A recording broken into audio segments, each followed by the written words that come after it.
آپ اپنی زندگی کے دو معاملات، پجاروں والا واقعہ اور نیٹنگ مشینوں والا واقعہ ہمیں اکثر سناتے ہیں. ہم سب کے لیے اس میں بڑا سبق ہے. میں چاہتا ہوں کہ آپ وہ واقعات اس فورم پر بھی بیان کریں. یہ دو اصول ہیں، جو دو ضابطے ہیں، جو دو طریقے ہیں ہمیں زندگی میں چیزیں اپنانی ہیں. میں میرپور میں جب فیکٹری کرتا تھا ریٹائرمنٹ کے بعد، تو میں کاروں کا بھی کرتا تھا، گاڑیوں کا کاروبار بھی میں نے جاری رکھا ہوا تھا. میں نام نہیں لوں گا. ایک شخص میرے پاس آیا، اس کے پاس پجیرو تھی. کہنے لگا عرفان صاحب، میں آپ کو یہ 1,00,000 روپے کم پہ بیچنا چاہتا ہوں. میں نے کہا کیا تم دیوانے ہو؟ میں کسی دیوانے کا مال خریدنے کے لیے تیار نہیں ہوں. یا یہ چوری کی ہے؟ میں چوری کا مال خریدنے کے لیے تیار نہیں ہوں. یا اس کے کاغذوں میں کوئی کمی ہے؟ میں ایسی نامکمل کاغذوں والی گاڑی لینے کے لیے تیار نہیں ہوں. اس میں کوئی ایسا نقص ہے ٹیکنیکل، میں وہ نقص والی چیز بھی لینے کے لیے تیار نہیں ہوں. کوئی ایکسیڈنٹ اس کا ہوا ہے، میں ایکسیڈنٹ والی گاڑی لینے کے لیے تیار نہیں ہوں.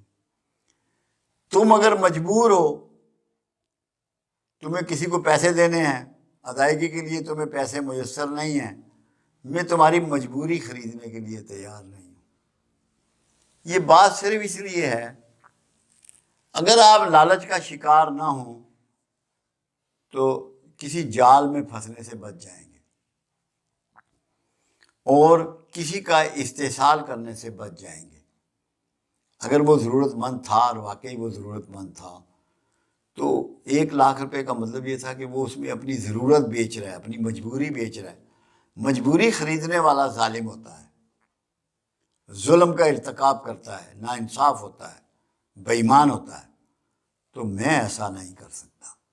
یہ ایک مثال میں نے اس لیے دی کہ ہمیں پتہ ہونا چاہیے کہ ہم جو کام کر رہے ہیں اس میں ہمیں یہ ذہن میں رہنا چاہیے کہ مجھے ہر کام کے لیے اللہ کو جواب دینا ہے. میں نے اللہ کے حضور کھڑا ہونا ہے. مجھے بتانا پڑے گا کہ تجھے پتہ تھا کہ یہ بندہ مجبور ہے، پھر تو نے اس کی سستی گاڑی کیوں خریدی؟ تو نے چلاکی کی، وقت سے فائدہ اٹھایا. اس کی اسلام اجازت نہیں دیتا. کسی کے ساتھ کسی بھی شکل میں، کسی بھی حالات میں آپ کی طرف سے کوئی زیادتی نہیں ہونی چاہیے. دوسری بات یہ تھی، میرے پاس وہ نیٹنگ مشینیں تھیں میرپور میں جو سوئٹزرلینڈ سے امپورٹ ہوئی تھی. ہم وہ بیچنا چاہتے تھے. تو میں گھر تھا، جمعے کا دن تھا، بیل ہوئی، ایک صاحب آئے جاننے والے تھے. میں نے ڈرائنگ روم میں بٹھایا، بیٹھ گئے تو کہنے لگے میں مشینیں خریدنا چاہتا ہوں. میں نے انہیں کہا کہ آپ باہر تشریف لائیے. جب وہ باہر گئے میں نے کہا بات یہ ہے کہ یہ میرا گھر ہے، میرا بزنس سینٹر نہیں ہے. اگر آپ کو مشینوں کی بات کرنی ہے تو آپ کو میرپور میرے دفتر آنا پڑے گا. کہنے لگے آپ پاگل ہیں؟ میں نے کہا پاگل ہی سمجھ لو. میں نے کہا بات یہ ہے، ہم لوگوں نے اپنی اپنی زندگیوں کو کھجل کر لیا ہے، اجیرن کر دیا ہے. دفتر میں ہوتے ہیں تو گھر کا سوچتے ہیں، فیکٹری میں ہوتے ہیں تو گھر کا سوچتے ہیں، دکان پہ ہوتے ہیں تو گھر کا سوچتے ہیں، اور گھر ہوتے ہیں تو بازار کا سوچتے ہیں یا دوستوں کا سوچتے ہیں. ہر ایک کے حقوق ہیں، بیوی کے، بچوں کے، اپنے آپ کے، بہن بھائیوں کے، ماں باپ کے، رشتہ داروں کے. جو لوگ گھر آ کر بزنس کی باتیں کرتے ہیں، کھانا کھا رہے ہیں، بھاؤ پوچھ رہے ہیں منڈی کے، نہ وہ صحیح بزنس مین ہیں، نہ وہ صحیح شوہر ہیں، نہ وہ صحیح باپ ہیں، نہ وہ صحیح بھائی ہیں، نہ وہ صحیح بیٹے ہیں. جب تک آپ معاشرے میں واپس نہیں آئیں گے اس اصل کی طرف، کاروباری بات کاروبار کی جگہ پہ، گھریلو بات گھر میں، جب تک آپ بیوی کو وقت نہیں دیں گے، بچوں کو وقت نہیں دیں گے، بوڑھے ماں باپ کو وقت نہیں دیں گے، کوئی رشتہ دار آ جائے اس کو وقت نہیں دیں گے، آپ ڈپریشن سے نہیں نکل سکتے، فرسٹریشن سے نہیں نکل سکتے. آپ کے بچے آپ سے محبت نہیں کر سکتے، آپ کی فرما برداری نہیں کر سکتے.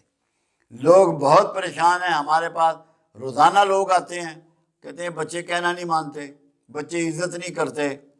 خدا کا واسطہ ہے، کاروباری بات کاروباری جگہ کرو، گھر کے معاملات گھر میں رہو، ان کو ٹائم دو، ان کے ساتھ کھانا کھاؤ، ان کے ساتھ سیر کو جاؤ، انہیں وقت دو، گھر کو منڈی مت بناؤ۔